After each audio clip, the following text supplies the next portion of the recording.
Welcome back to In a Bite, and I'm thrilled to have you back for season 2 because this time we'll be spicing things up a little. In each episode, you'll be joining me in a conversation with a special guest, and I'll be speaking to an array of experts in the field of health, food, and beyond. Whatever it is, you can trust that each episode will nourish your mind, satisfy your curiosity, and leave you hungry for more.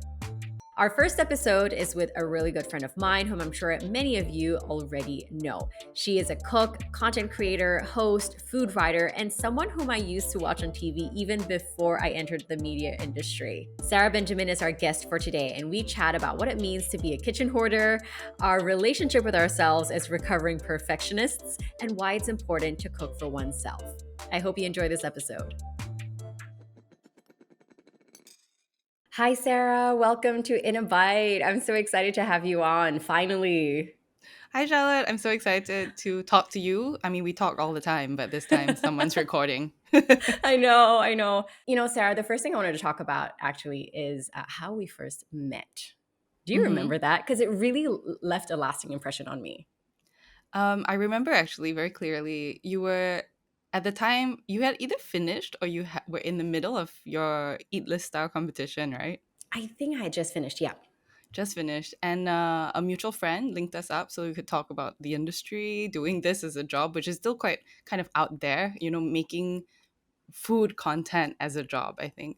Yeah, so we had a really great conversation that day, and we've been friends ever since, which is like quite a while back already, right? I think like I 7 know. years. Oh, that's nuts. Okay, I didn't even realize that, but you're absolutely right. I remember wanting to reach out to you, and because you've been in this industry for a while, and I remember growing up like watching you on TV and like being like, oh my gosh, like someone who sort of looks like me and I can like resonate with, and we have the same interests. And then I was like, you know what, I'm just gonna give it a try and see if she wants to like meet up and chat with me. And I remember thinking, gosh, you're like one of the most generous people ever. I think for Oh, people who give their thank you. time, I think time is such a valuable asset, and when people give it to another person, it means a lot. So and then we've been friends ever since. And then I remember I also interviewed you on radio in 2018 Oh for yeah, Christmas. that's Do you right. remember?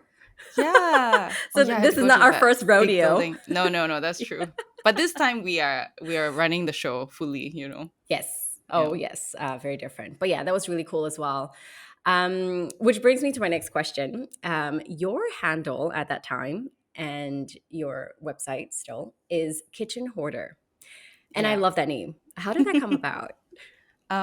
So actually this entire thing started because I started cooking a little bit more seriously when I was in university, and I didn't I don't know if this is a very Singaporean thing, the same thing as taking photos of our meals before we eat it, but I was like, I'm putting all this work into cooking. I don't want to waste it, like quote unquote waste it. So I started a food blog to kind of immortalize some of the food I was cooking.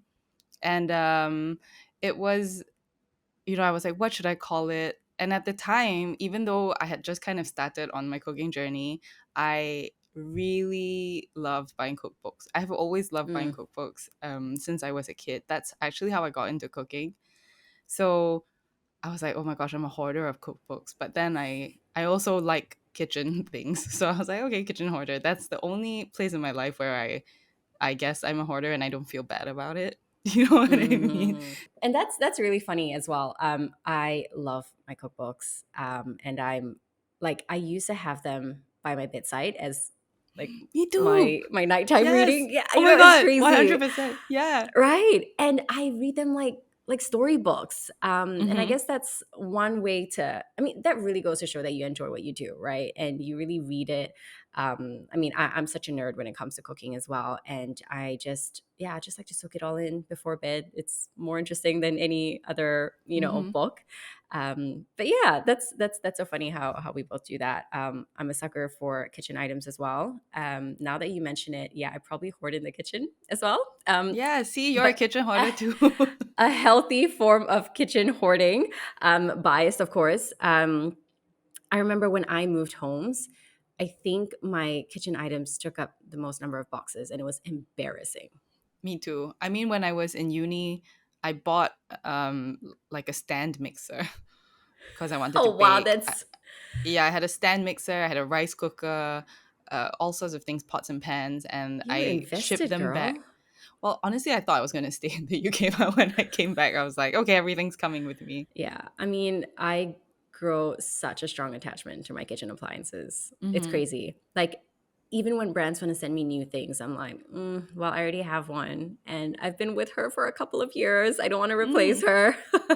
it's true. Sometimes I feel like, I mean, I know this might sound crazy to people because we're talking about machines, but you actually develop, you kind of get to know your kitchen appliances, whether it's an oven or a stove. Like, you know how to spark the flame in that correct way, or you know exactly how many degrees to take off the written temperature on the recipe for your oven, and you kind of get to know these things. So it is actually like building relationships in a way. Yeah, that's so well put. And I don't know about you, but I get low key anxiety when I cook in someone else's kitchen because I Oh, don't for know my way sure. around. I'm way slower. I Yes. had to do this 2 weeks ago when I was traveling in France, and I wanted to thank some family friends for hosting us. And I said, okay, I'm gonna cook something. Number one, there was no Asian grocer, so I didn't have my usual ingredients.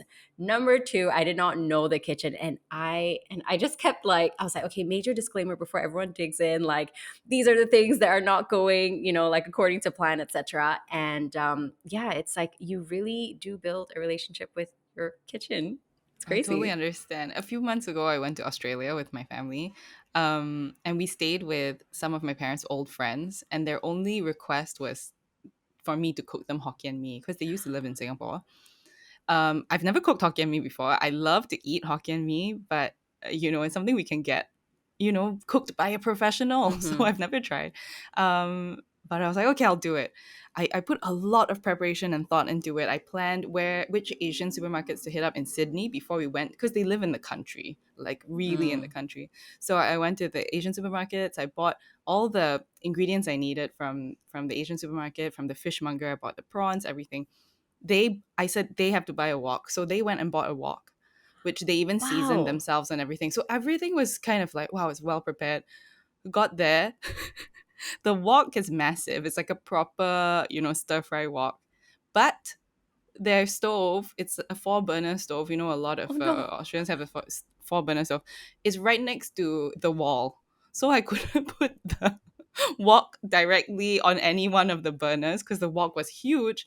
So I had to turn on all four burners and put the wok somehow suspended in between all the four burners and let the heat come from the side and stir fry like that. So it's really a weird experience cooking in someone else's house. You have to really drop your standards of yourself. You can't be a perfectionist about it. Oh, 100%. That was like the major lesson. But that's insane how you managed to do that. So how was the Hokkien mee in the end? I think it was good enough for the countryside of Australia. Probably not good enough for a hawker center in Singapore. But what effort though, and the fact that they actually got a walk for this. They really Yeah, wanted their Hokkien mee. yeah, they really did. Gosh, insane. Um, well, props to you for taking up that challenge in the Thank you. countryside as well on holiday. And speaking of cooking, what are some of your influences when it comes to, your work in the kitchen? Hmm. Um, so I really, like I said, I love cookbooks. I really like absorbing a lot of influences. And so back in university, when I started kind of taking cooking more seriously, I had this little journal, which was by my bedside alongside all the cookbooks of the moment. And I would read cookbooks and just like let my mind kind of wander and think of strange combinations. I even wrote down, sometimes I would dream of food, like like recipes would come to me in a dream, and I would write it down in there, like, oh, last night I dreamt of salmon combined with burdock or whatever. And so that was like really good practice, just to kind of synthesize all the influences. Now of course everything just lives on my iPhone in my notes app, so Hmm.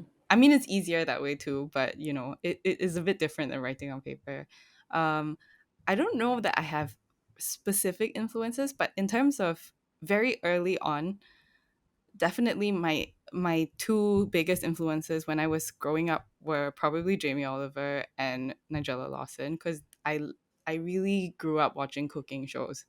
That's all I wanted to watch, and just to, I think up until Jamie Oliver and Nigel Lawson's kind of generation, that era of cooking shows, cooking shows felt very instructional and very kind of inaccessible, like, oh, Mm. chefs, or the idea of cooking professionally or cooking for people to learn. It felt like, oh, it had to come from a so-called expert or like a top chef or something like that. So especially with Nigella Lawson, to see her, she's just basically a home cook, and she just wants to share her stories and her recipes. And I think that was really kind of like a big moment for me growing up, because that was when I really realized that food can just tell stories, and they can be very small Mhm. stories, moments, and I really like that. But since then, I've absorbed a lot. David Chang is a huge, in terms of his cuisine, just Oh, love his how stuff. he kind of ties elements of this cuisine's culture with this one, and he finds the similarities. I think that's basically also how I think about food. So that's a very influential kind of thinking. Mm. And I don't know about you, but I really enjoy like Asian American or Asian European sort of cooking. And I think that's something that I really resonate with because of, just my personal cultural background as well. And I'm sure you too. And it's so funny that you mentioned Jamie Oliver and Nigella Lawson and just loving to watch cooking shows, because that was the case for me too. But Mm-hmm. for me, it was sort of forced because my mom just canceled she canceled all our cable channels, and Mm-hmm. I only had the local TV shows like Channel 5, Channel 8, and then Travel and Discovery, which I loved. And immediately I was like, I want to be that person on the screen. Although at that time I was super shy and I didn't even think like the media was anywhere in sight. So was it similar for you, or did you actually choose out of all the channels out there, even for kids, etc., that you wanted to watch these cooking shows? We did have. So my dad was never very keen on cartoons. So I Mm. didn't really grow up watching cartoons. He would say like I was very infantilizing. So I grew up kind of watching documentaries or just films that my parents wanted to watch. So when the cooking channels came on cable, it was like, wow. And I really don't know. People ask me, how did I get into food? I didn't really grow up in a family that we don't really talk about cooking very much. My parents don't really cook. Um, I grew up with my grandmother and my grand aunt, and of course they talked about food, but from a very kind of traditional Chinese perspective. So I don't know what it was, but when I actually suspect it's I don't know if you agree, but I've always suspected it's a kind of control. And I know this about myself. I'm a bit of a control freak. I'm a recovering perfectionist. I'm trying to relax in life, but I think when it comes to cooking, that's something that I'm in control of the outcome. I control the steps, I control what goes in, I control how long I cook something for, and then I can make the outcome what I want. And I think that's such a nice feeling. And I honestly think that it is a control thing. Do you think that? You know, Before I answer your question, we have so much more in common than I actually thought. Yes, I do think that. I mean, sometimes, and I guess this is why I get stressed cooking certain things, because I'm not sure of the outcome. And Mm-hmm. because I'm not sure of it, it stresses me out. But when I know something and I go back to it, it's there's so much ease, because like what you said, you have Mm-hmm. control over it. And that's why it's also very important to cook in your kitchen in like Yes. a familiar environment. um, and also similarly to you, I never grew up in a household of cooks. Like I don't have that beautiful story of, oh, I grew up watching my grandmother cook and I learned her recipes, and I always wanted that. I always wanted to be able to tell that story. Mm. um, and so for you, I mean, who were the people preparing your food at home, and did you ever like stand next to them in the kitchen to watch them prepare your Yeah. meals? I totally know what you mean. I mean, I think that narrative is really nice. Like, oh, I learned from my mother, my grandmother. And it's when I've done interviews, over the past 10 years, the question I always get asked is, oh, did you learn cooking from your mom? And I'm like, no, my mom doesn't really cook. And I mean, there are a lot of moments from my childhood that I link with food. Most days, my nanny, our helper, you know, I call her my 姐姐. She cooked most of the food. but it was very kind of just functional. I don't know that she was much of a foodie either, you know. Um, but I really tie food moments with kind of festivities. So Chinese New Year, that's the time when we cook specific dishes, and my grand aunt would, you know, she would kind of take charge of the menu and stuff like that, or Christmas or whatever it is. I tie those kind of big moments with family with specific foods, and those are really core memories. But I will say, actually, I feel very grateful that I didn't grow up in a family that's very intense about food, actually, because I feel that, I mean, I know what you mean. It's nice to be able to say that you learned this from your grandma and all this, and it's a nice feeling. But I feel that I've been given a lot of freedom in my cooking, and I don't feel any pressure to produce, you know, like what my mother cooked. And I don't have Mm. that kind of like stress of my mother over my shoulder, like, that's not how you do it. You're adding the wrong thing. How come you cook it now? You know, I've never had that. And I think that's actually been very crucial in developing my style of cooking, because I like to call myself cooking inauthentic. And it's basically about prioritizing flavor over authenticity, and how to bring things together that make things taste really, really good. And I don't think I would have Mm. come to this if I was feeling that pressure to keep things exactly the same as the generation and before and the generation before. Yeah, I'm totally with you there. And I really like the term inauthentic cooking. I grew up that way too. And in fact, I feel a lot of pressure when I'm to do a traditional dish because I Mm, don't like that. I always call myself like a little bit, what's the word? Not really like the stubborn cook, but like I don't like following a recipe to the T. I always tweak something, sort of to also make it mine, right? And also from a nutritionist's point of view, if there's anything that I feel I want to balance out a little bit more, then mm-hmm. I kind of like make that change. It doesn't always work out. And I've learned many lessons there. But yeah, I really like that term, inauthentic cooking as well. And I mean, both of us, we come from different cultural backgrounds, from both parents. Has that had an influence on your cooking? For sure. I mean, I think it actually influenced my life path, because I don't know about you, but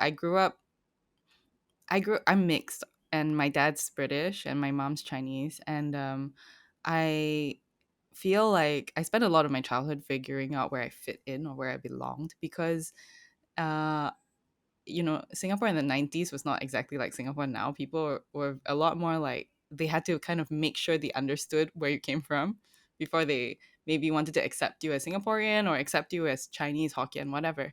Um, so I think for me, food was a very useful tool to like understand uh, kind of my heritage. And I used it a lot in kind of just cooking, eating, gaining that knowledge. It made me feel like I had a stake in those cultures. And Mm, and I think, so I actually ended up studying sociology in university, and I think food has a huge part to play in that decision, because for me, food is, of course, food is about being tasty. Food is about, you know, just getting your sustenance, but I think food is also about understanding, whether it's understanding yourself, understanding others. You know, when you travel, you eat food from that culture, and you kind of gain a little window into that place. And I think food is the easiest, tastiest, most fun way to learn more about the other people that you share this world with. And that's actually why I love it so much. It's not about it being excellent or perfect or the best restaurant or all that. It's actually that understanding, that kind of connection that you can build with other people and yourself. yeah. And that's why storytelling is so important when it comes to food. I'm with you. I mean, it can taste like the best dish in the world, but for me, I'm always after like the history behind it. Why do you use it?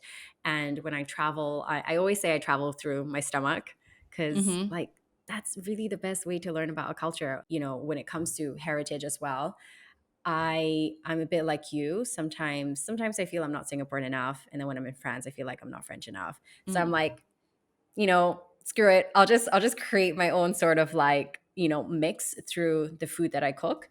Um and I guess there's also less pressure, right? Cuz people can't really compare it to anything. You know, when I was growing up, my, you know, people always like to say like, "Oh, are you half British? Are you a quarter? Oh, I quarter this. Are you half this and all that? And I used to kind of tell my parents and figure out all these fractions. And my dad always used to say to me, "You're not half anything. You are British. You are Singaporean. You're Chinese. But these aren't halves, or they're not fractions." And I kind of didn't understand when I was growing up, because I was like, "But it is half. Like one parent is like this. It is half." And only when I went to uni in the UK and I encountered a situation where the some of my British friends, they didn't see me as British. Do you know what I mean? And I think Yeah. for me it was like, oh wait, in Singapore they don't see me as Singaporean, and then in Britain they don't see me as British. So what am I? And that was the first time I actually realized, oh, I understand what my father was saying. It's not about, I kind of think of it as, it's not like a cake where you slice like half. It's not, like a pie chart where it's half is this and half is that. I kind of think of it as a layer cake. So you have a whole Singapore cake, then you put another layer in it, you have a whole British cake, and they're all the same size. And actually that makes a lot of sense to me to think of it that way. Gosh, you're coming through with all these analogies. I love it. We are a layered cake. We Yes, like a are wedding like cake. whole, yeah, we're whole cakes put together. Oh, that's so Hmm. rich. I love it. I love it. Um, and how would you describe your relationship with food? Mm, I think, honestly, I think it can be quite complicated, because um, I love food and I've made food basically most of my life, which I'm very happy about. And I still approach food with the same curiosity and excitement, even after working in the industry for 10 years. Um, but I will say that I think I've had to learn along the way how to have a healthy relationship with food, because I I grew up, I was a teenager in the early 2000s. I mean, if anybody is kind of on TikTok or Instagram these days, you'll see nowadays people are pulling up all these magazine covers from the early 2000s, and horrible things like, oh, competition of the summer bodies, and they like circle out the thighs of these celebrities. And the young people today are like, wow, can't believe that this was happening just 20 years ago. That was the environment I became a teenager in. And my friends and I, we were very, teenagers, you're very plugged in. That was the age of like MTV, reality TV. You're like very plugged into all these celebrities, the culture. And I think that a lot of people my age, a lot of women my age, they have the same kind of influence in their brains, which is that there's always this pressure to like be thin. And being a teenager in that period, I picked up a lot of like unhealthy eating habits. I went on my first diet when I was 14. And basically Wow. since then, it took me a long time to just say, because otherwise I was either on a diet or not on a diet. It's there's only two. And I think that that was really damaging, even though I love food. And it's really ironic, because I think people see the way I cook, the joy that I put into my food. And I think maybe up until a few years ago, I think there was a still in my mind a division between the joy I put into the food that I cook for other people or that I cook for public consumption, versus the regiment or the discipline that I have to put into my own food. Because I guess like I didn't think that I deserved to eat like that. I don't know. I don't know what it was, but yeah, it was very, it took a while, but I think now I have a much better relationship with food. And actually I have to say that having these conversations with you about your principles in nutrition, they really helped me to like crystallize a lot of the kind of thoughts that I was already having. like I like the what you say about, instead of subtracting, you add. And Mm. I really feel that, so I'm not saying that by having a good relationship with food means eat whatever, but instead of thinking of it as I cannot eat carbs, whatever it was that I was Mm-hmm. depriving myself of, no carbs. Instead of it, I think of it like, okay, my body is my friend. My body is my friend, and I love my friend. And what would I want someone that I really love to eat? You know. So I've tried to think of it that way. Oh, I'm really glad that those principles have helped. And you brought up such a good point, which is to see yourself as a friend. That is Mm-hmm. something that I learned this year from a therapist, and it has been the most helpful thing. She said, speak to yourself the way you would speak to a friend or Mm-hmm. like a younger sibling. And that's, I mean, it sounds so simple, but it really, really changed the way I spoke to myself. And I felt like that sort of pause to ask myself, look, what would you tell your younger sister? That has really transformed the way that I speak to myself. And it's so interesting what you said about cooking for others versus cooking for yourself. Mm-hmm. I face that. I face that till today in many various aspects. I'm lazier with the food that I prepare for myself in terms of Mm-hmm. flavoring and making sure it tastes good. It's when I cook for myself, it's a lot more functional. Yeah. Whereas when I cook for other people, so much effort goes into it. I will actually go the extra mile. And it's so interesting. I've never really thought about that before. Mm-hmm. And whether it actually is telling of anything about my relationship with food. That's why I feel like it's very important for people to cook for themselves. I I know a lot of people who actually are quite good at cooking and enjoy cooking or even baking, but they would only do it if it was for a reason. And the Mm, reason is usually people are coming over or you're going to cook for friends or whatever it is. But why can't the reason just be you? You know, why can't the reason for cooking just be that you want to eat something specific and you know that you can make it? And I feel like having that connection with food, it should be for everyone because it is a form of self-love. It's a form of caring for yourself, you know, instead of whatever, oh, I'm hungry, okay, I have 5 minutes to think about it, fine, whatever, instant noodles. I'm not knocking mm, instant noodles, by the way, because I kind of notoriously love instant noodles, but I guess I don't feel like any food should just be whatever.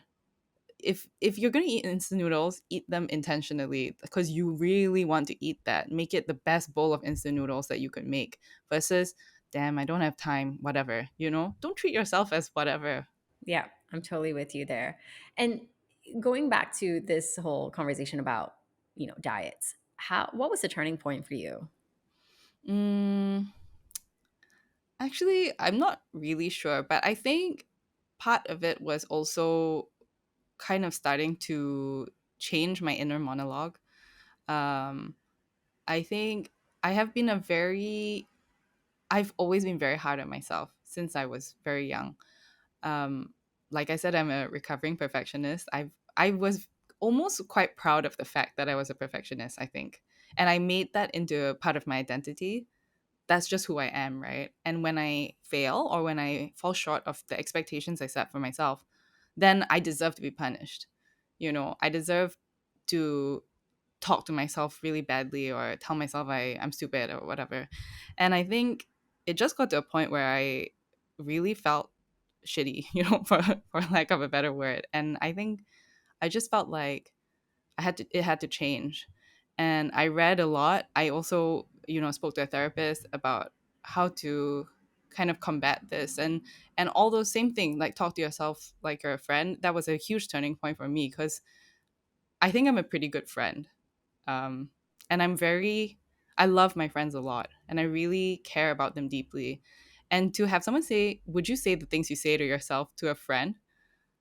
It was kind of like, I don't know, like you said, it's so simple, but it's kind of revolutionary because you're like, oh wait, I would never say this to another person.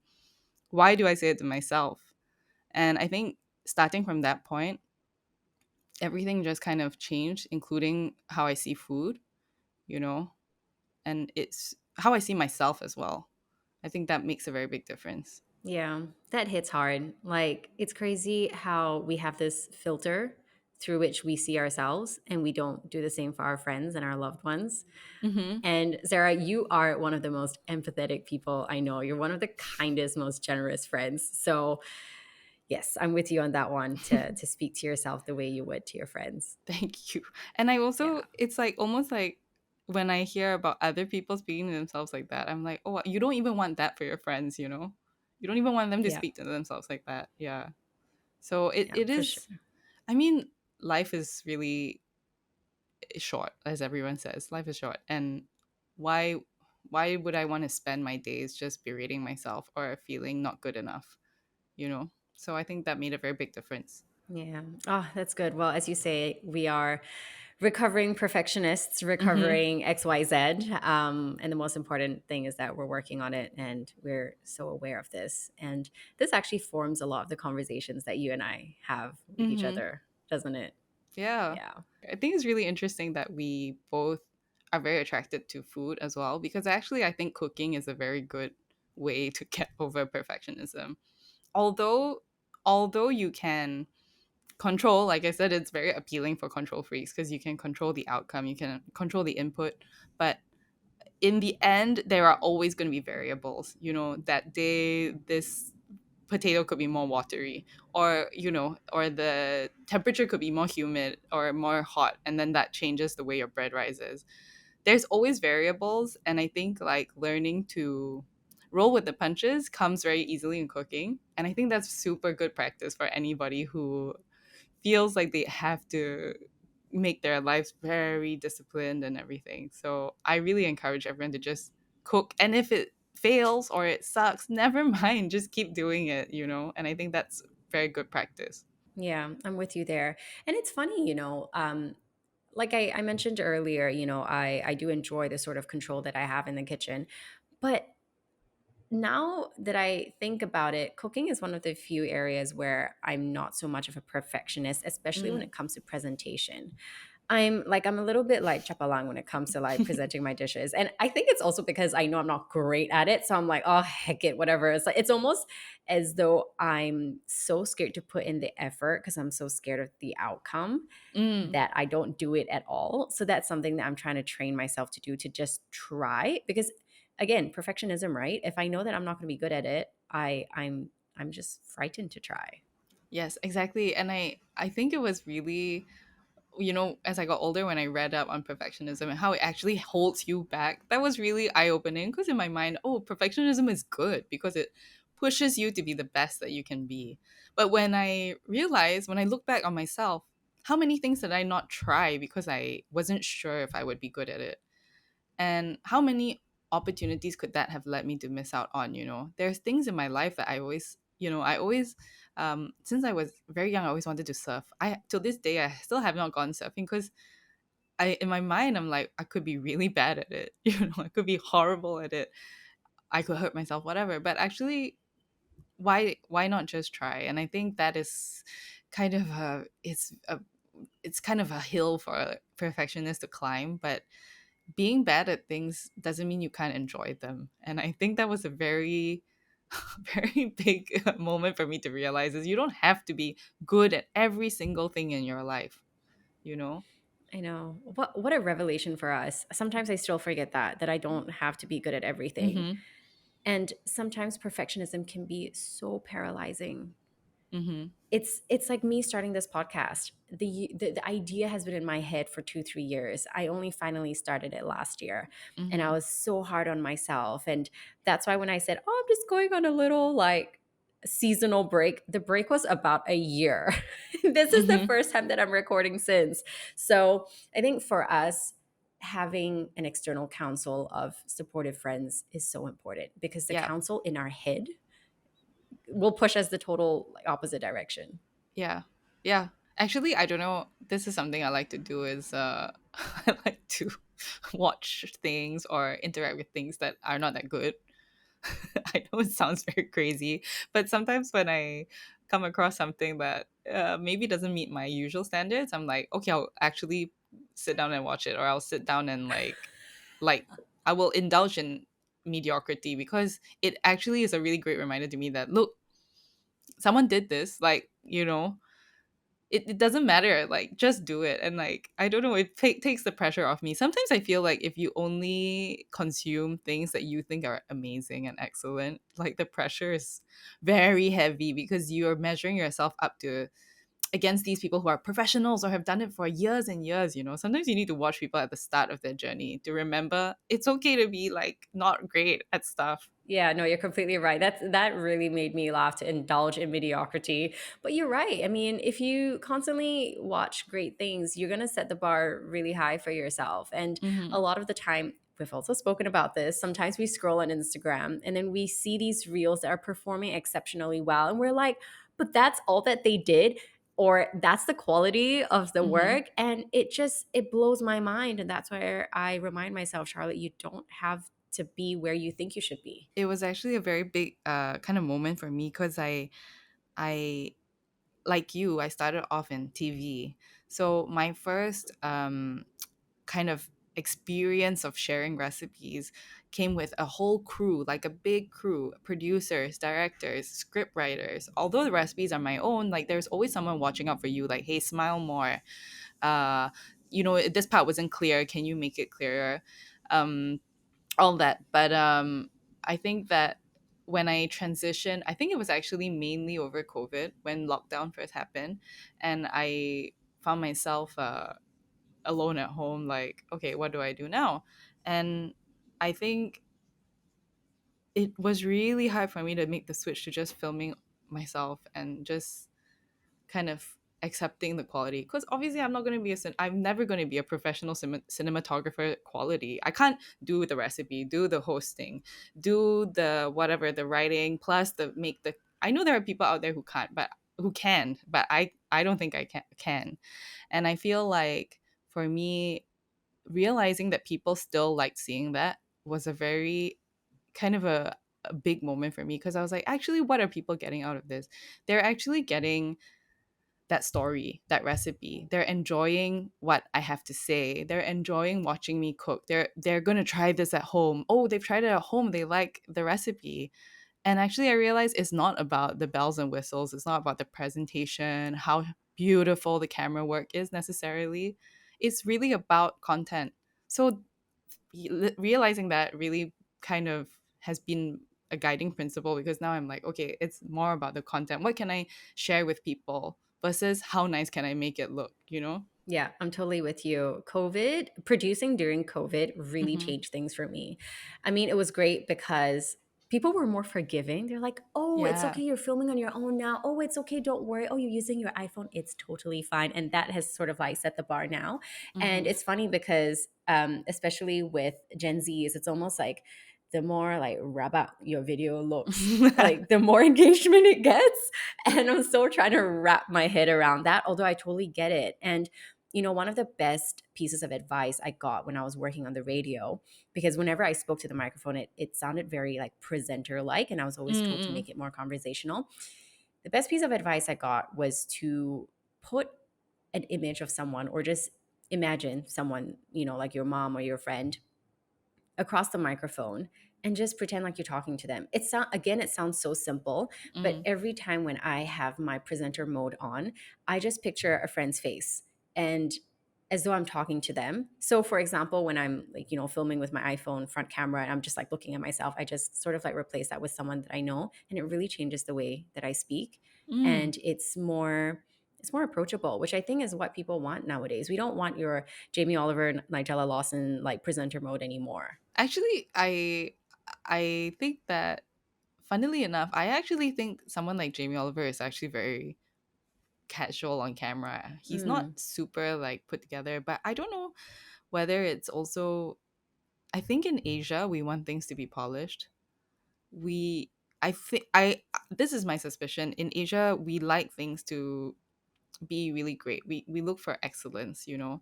And I think that extends to the entertainment industry. We're not really at that point where people can just be like, yeah, let me just chat, you know. They want that polish, they want that. So actually, I've always wanted to be like cat. Like I've always wanted to just talk to people like this, because I like making friends and I like treating people like friends, like what you said. But in my time when I was starting in TV, what I felt that people really wanted was that very polished, very high energy, you know, very kind of like girl next door, let me tell you about this thing. And when I transitioned into doing my own content, it took me a while to kick, but once I kicked that habit, it was so liberating, because now I feel like I can just talk about what I want. And it's actually such a nice feeling to feel that I can connect with people on a level that I really think is important, versus just let me show you how good of a host I am. Does that make yeah. sense? Yeah. Yeah, for sure. Like you mentioned earlier, we both started out on TV, and on TV, I mean, surprise, surprise, there's a script. Mm-hmm. Sure, you can go off script and, sort of improv once in a while. But when I first started creating my own content, because I started out with a script, I always felt that I needed one as well. But Mm. like what you said, it's so liberating when you can just roll off the cuff and talk Mm-hmm. about what comes to mind and be your own, not only host, but also producer.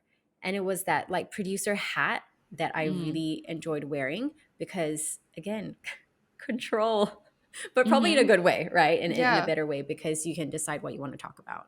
And I find that when I'm filming on my own, I actually sometimes when I start filming, I'm like, actually, I don't really know what I want to say today, so I'll just kind of roll and then I'll say what comes to mind, and okay, maybe there's like stops and starts, but I actually get to figure it out as I go. So I'm like, okay, I kind of like what I said here. Let me start again and say it a little bit more smoothly. That's not a luxury you have when there's like 10 people waiting on you to get the take, on a set. So actually, I feel that I'm getting to know myself more, and like I'm giving my voice kind of more space, more space to take up. Yeah, for sure. So, talking about these videos that we create, and I'm sure a lot of people are very curious as to what it looks like behind the scenes. How long does it take for you to create one recipe reel, for example, for a simple dish? Um, I'm quite fast because I don't know. I've been doing it a long time.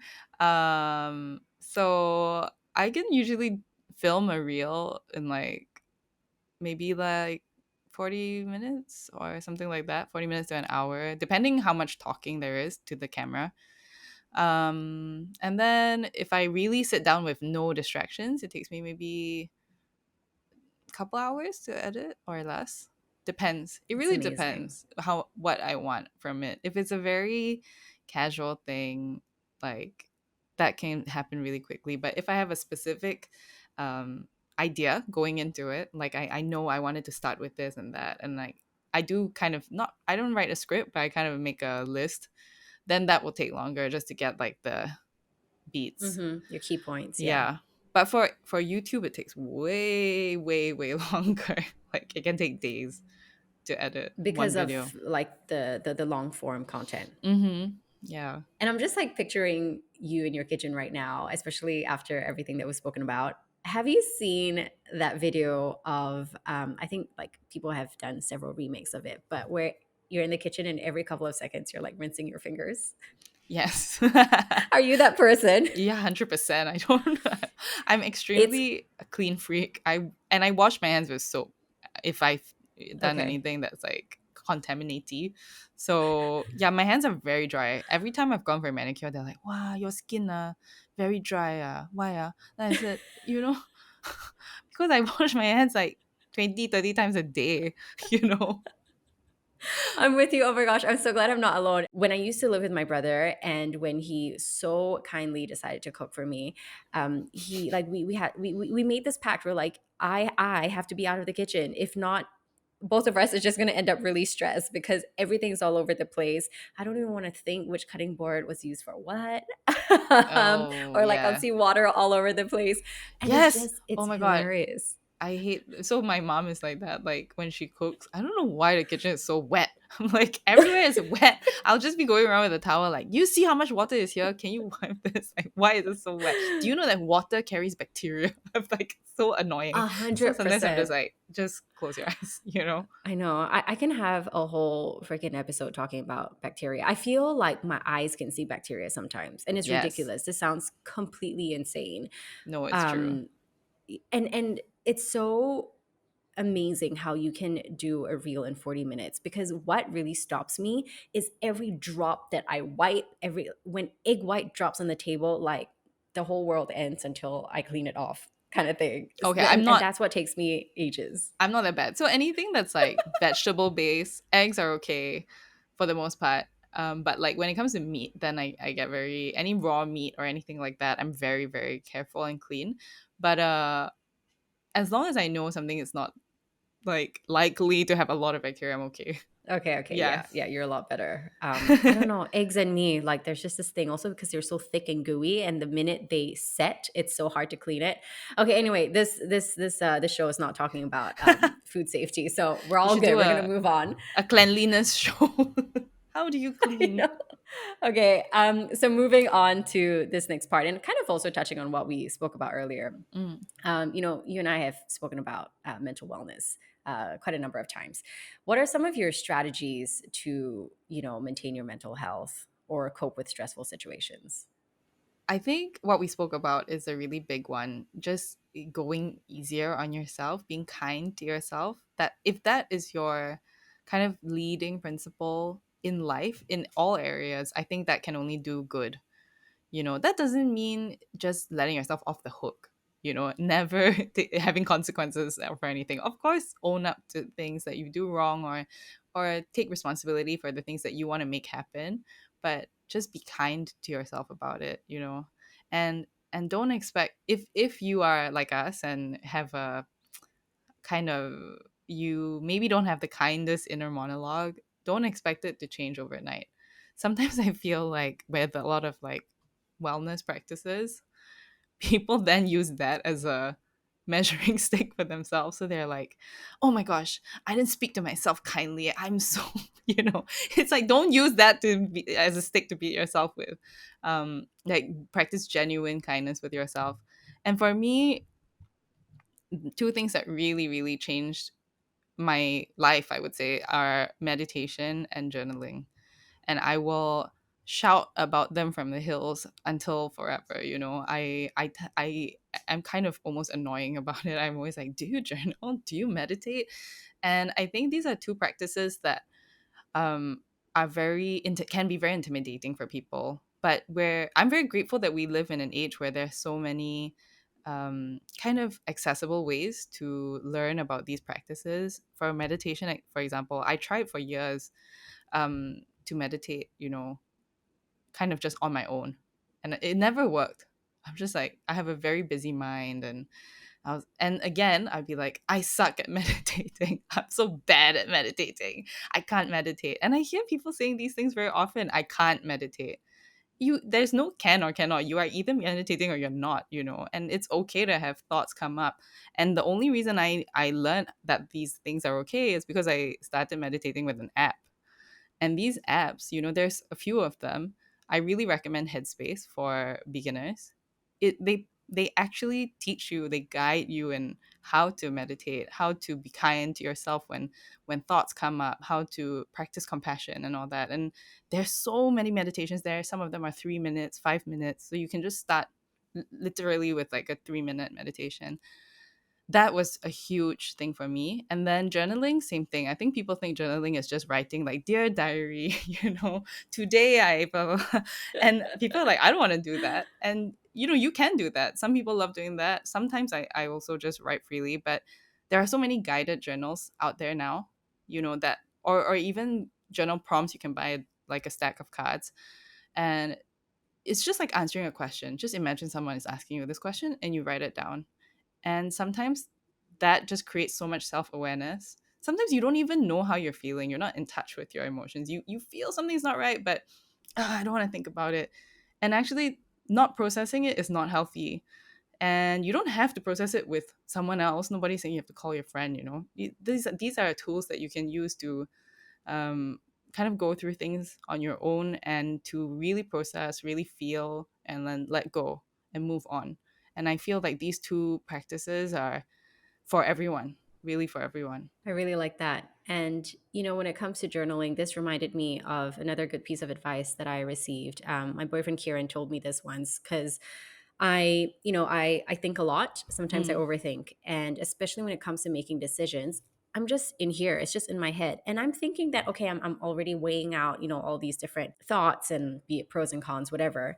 But the minute you write it down, the whole experience transforms because, mm-hmm, and I don't even know how to explain this. Is it neuroscience? Is it like the psychology? Well, whatever the science is behind it, when you write something down, especially when weighing out a decision, because you're getting certain things out, like you're clearing the pipe and more mm-hmm, thoughts mm-hmm. can come through and it helps you make the decision. And so now whenever I make a decision, I have to go pen and paper and write it down, or my notes app, whatever it is. But yeah, I've really learned to get out of my head with that one. That's really great. So I guess it's a form of journaling as well, isn't it? Definitely, definitely. I mean, basically journaling is whatever you want to make of it. as long as it helps you to clear your mind. But I also will say one thing that I think really helped me, and I think can help everyone, is gratitude journaling. And it's not anything that's very complex. It's literally in the morning, just write down three things that you're grateful for that day or that moment. And I really feel like when you approach your day with that mindset, it really changes how you get along with your day, because it's like a reminder that you have so much to celebrate. And it can be the smallest of things. Sometimes in my gratitude journal, like I literally write, "Oh, I'm so grateful for my mattress. It's so comfortable." It doesn't have to be big, you know. Sometimes I'll be like, "Oh, I'm so grateful for the peach I had last night. It was really delicious." You know what I mean? And it doesn't have to be, "Oh, I'm grateful for my career." It can be, and sometimes it is, but whatever small thing you're grateful for, it really helps you realize, it helps you focus on the good rather than the bad. And that makes a huge difference. Yeah, I it's one of my favorite practices, and a lot of the time people say, okay, pick three things to express gratitude towards. And the crazy thing is after three, I can keep going on and on and Mm-hmm. on. And it makes me feel so happy, especially on a bad day, because you realize that there are so many other things that you can focus your attention on rather than Mm-hmm. the one negative thing. So yeah, that's definitely one of the things that I really enjoy doing. And I really actually wanted to ask you about journaling, even before you brought it up, because it's something that you speak quite a lot about on Instagram. Mm-hmm. From time to time, you would share journaling prompts, and I wanted to know what are some of your go-to questions when it comes to journaling. I think it is really, so like I said, the three things you're grateful for is just something you can do every day.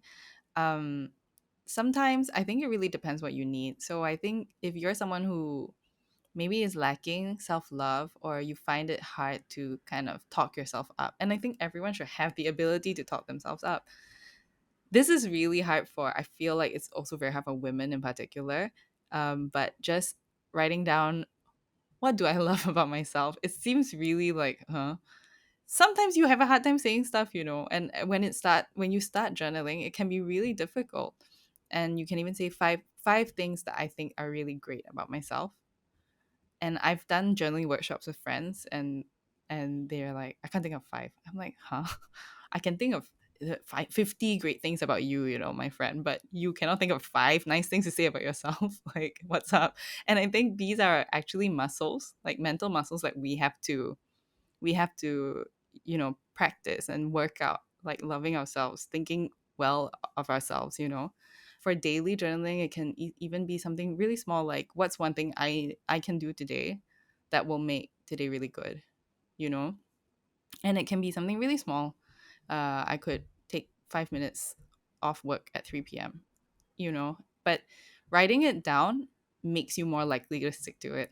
So although of course you can have these thoughts in your head, when you write it down, you're almost kind of making a promise to yourself, and I feel like people are more likely to stick with that. And you mentioned something that reminded me of another practice that I also do, and this relates to the whole bit about what am I good at, five reasons, or five things I love about myself. Whenever I receive a testimonial, Mm, it could be an IG comment or an email, I take a screenshot. I know this sounds so narcissistic, but I take a screenshot and I actually save it in a folder on my phone, mm. because on my really down days where I feel like I'm shit at everything, or that I suck, or my work sucks, or like, why am I even doing this?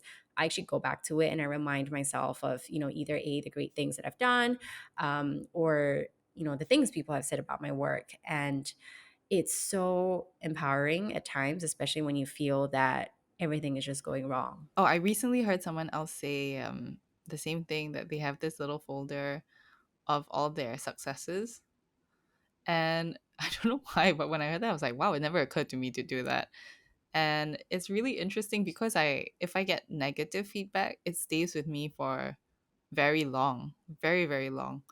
And it can really make me feel like, oh, am I not doing well?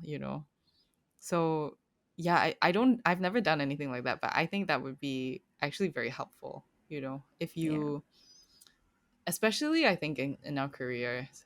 because with work, I don't know, but I feel like a lot of people, they remember the things that they didn't do perfectly versus the things that they really excelled in. So yeah, I definitely want to start doing that. Yeah. I mean, another practice that's sort of similar to that is because sometimes people may say, oh, well, you're just glorifying all the good things and, you're not really working on yourself, is to build a mistake bank.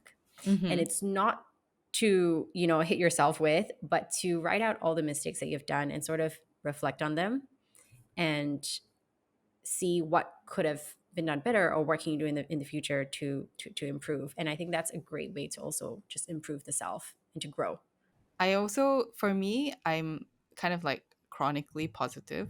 So I always try to look on the bright side of things. And, a lot of people say this, and it's true. Every so called mistake or every failure is actually something to be grateful for because it's a learning opportunity. And I really feel that life is about learning. So things that go bad, that don't go the way that you wanted them to, if you can approach them with gratitude first, it actually really softens how you take take on the news or take on that negativity, because every bad thing has a, even a really awful thing, like it can still lead to something. I'm not saying that everything has a silver lining, but what can you learn from that situation, or what kind of positive outcome came out later from that situation. Yeah, yeah, for sure. I think reframing is also really Mm-hmm. important and reminding yourself that the outcome, uh, if it's a negative one, is not your intention, and to always remind yourself of the intention. Mm-hmm. This also reminds me of something my mom used to tell me when I was a kid. I would, do an exam, come home, whatever the score is. My mom would say, "If you've done your best, then I will accept that." Mm-hmm. Because that was your intention to do your best. Unless if you've, just really went, well, like, screw this, I'm just gonna, I'm not gonna care about this, I'm not gonna study for it. Then yeah, you had a negative intention and hence the negative outcome. Mm-hmm. But so long as there was a positive intention, there's always something that you can learn from it. Mm-hmm. And so I want to talk about what's next for you, because I know that you recently took on a course. Could you share with us a little Yes. bit more about that? I'm actually currently in the very early stages of a master's in psychology and neuroscience, um, which is kind of really scary still. But it's just something that especially in the last few years, I've been really interested in mental health, and particularly how to blend mental health with food, because food is still my first love. And I actually think, and I have thought for a while, that food is an amazing opportunity for a mental health practice. Most of us eat 3 times a day. How can we turn those 3 times a day into an opportunity to treat ourselves better and to approach the world in a healthier way? And I think mindful eating is one of those things, but I also think cooking is a great opportunity. We've talked about how cooking can be a really amazing opportunity for you to learn more about yourself, to be more at ease with perfectionism and stuff. And I have this kind of ambition to blend mental health and food. So I felt that, okay, I must first be an expert to share with people. So I signed up for this course, and yeah, I'll be done in 2 years ish, hopefully. This is so exciting. How have you enjoyed it so far? The first module, which I'm still on, is a neuroscience technique module, which is I'm a social scientist. I did sociology and politics in university. This is like really really out of my wheelhouse.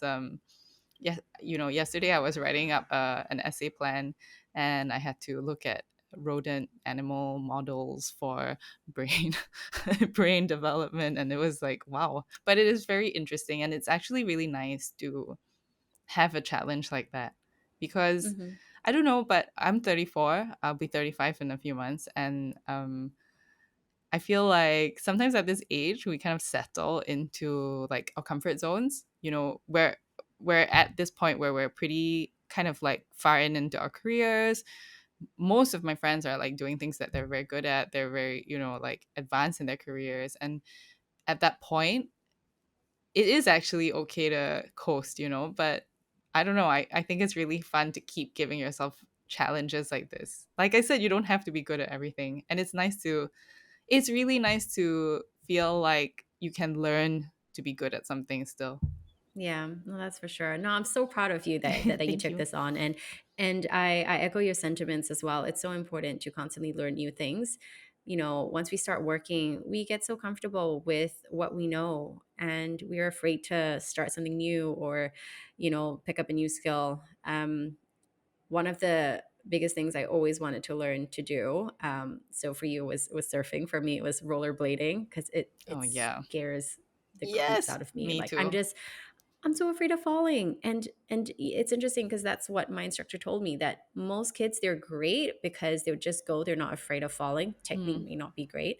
A lot of the adults, they have the technique, though they think that they don't, and they're so afraid to fall, and that's what stops them from even going more than a couple of meters. So yeah, it's been quite the journey so far. Well, not to put you off, but you're speaking to someone who actually broke their ankles skateboarding I, just a few I years know, ago, I not as a still think child. of that. Yeah. So, I I still mean, think of that, Sarah.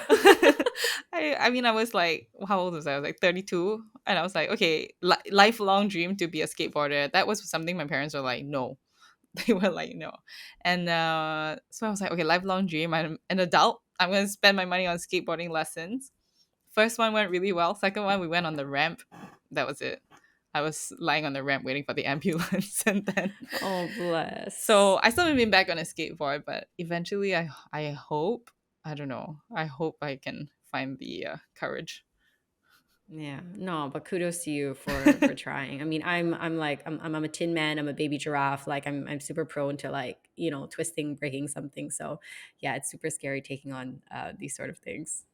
I'm a Um, worst case scenario. Don't worry, I'm the worst case scenario. And you know something? Talking about gratitude, like even when I broke my ankle and like whatever, all like my life was really legit a mess at that moment. Um, I was like in between houses and like stuff, and like even with that, looking back on it, actually I learned a lot about myself. That was a period that I, confined to immobility. I really focused on myself. It was actually, in a way, I think I'm actually very grateful for it. So yeah, I there remember can always this. be positivity. Yes, I love that. And I remember us having this conversation. You were on crutches. We went for this like upcycling t-shirt Oh workshop, yeah. and we were having this exact conversation. And talking about dreams, just now you mentioned always wanting to write a cookbook. Mm-hmm. Is this something that's still in the pipeline? Yes, and I don't know why I do this to myself, but I'm currently planning three cookbooks. I don't know, and I cannot choose which one to focus on first because I had three different ideas for cookbooks. I'm like, oh man, I like all these ideas, um, and I just simply don't know which one I should work on first. So I was like, okay, why don't you just like work on them concurrently first, and then like kind of like hopefully one will go forward. But yes, I am This is planning. hilarious.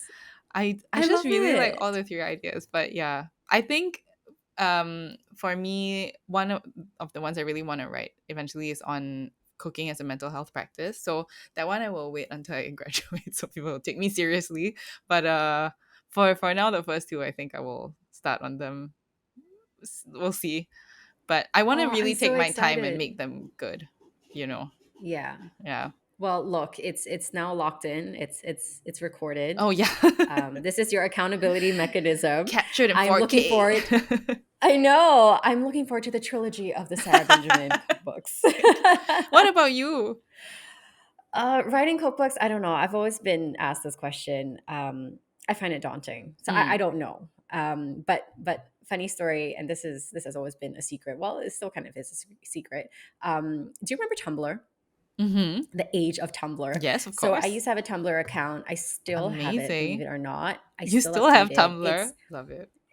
But it has since day one been a private account, and I started it because I told myself it's my digital cookbook. So every time I have an idea, I go in there and I put it down. Or if I see an inspiration, like a recipe that could be an inspiration, I put it in there.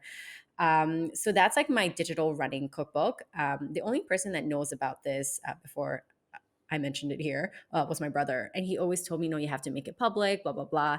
And I remember for the longest time, I was so scared that Tumblr was actually like not secure and that all these will like leak out at some point. But I don't know. Publishing a cookbook, we'll see. We'll see. You got to come out with yours first, inspire me, and then I'll think about it Oh no. again. Okay, pressure is on. You've got a lot on your plate, Sarah. Yeah, Take it I know. easy. Take it easy. I have one final question for you, since we love talking about food. If someone could whip up a dish for you right now, a dish that you really want to have that you haven't had in a long time, what would that be? Oh, right now, probably chicken rice. I don't know. I've been craving chicken rice recently. Um, yes, I've been really craving chicken rice, but coincidentally, I'm having chicken rice for dinner. So yay! I'm very Oh, excited. amazing. I love this Yeah. forward planning. Okay, tick, tick. And any favorite chicken rice stalls in Singapore? Usually I just go to Atai at Maxwell. So that I think that's like, it's the offshoot of Tian Tian, the famous, very, very Yes. famous chicken rice. But the difference is that Atai gives soup. So that gets my points because I love soup. I love that as well. Yeah, I've got a neighborhood chicken rice dude, and he's known for his soup, and he makes them from scratch. He has two different options. It's crazy. Like soup is usually the side dish, but here it's a star. So I'm definitely with you on that one. Chicken rice with soup. Yeah. Yeah. Well, cool. Thank you so much, Sarah. Thanks, Charlotte. And that's the first episode of season 2 for you. I hope you enjoyed that. It's always easy to start off something like this with someone someone you're comfortable with, like a friend. I'm really excited for you to see what the next couple of episodes are like. The next topic will be on traditional Chinese medicine, which I know a lot of you are interested in as well. Now, just wrapping up this conversation with Sarah, I think she comes up with some of the best analogies ever. And I also really like how she says that, cooking is a form of self-love. And Sarah, I am truly looking out for those cookbooks of yours. No pressure. And of course, for all you listeners, if you enjoyed this episode, if you found it useful, please share a link to it on your Instagram stories or on your WhatsApp groups to your friends and family. And of course, if you like the show, please rate it so that more people can get to know about it as well. And of course, if you want the show notes, the transcription, you can find all of that on my website, thecharlottemay.com/podcast. I'll see you at the next one.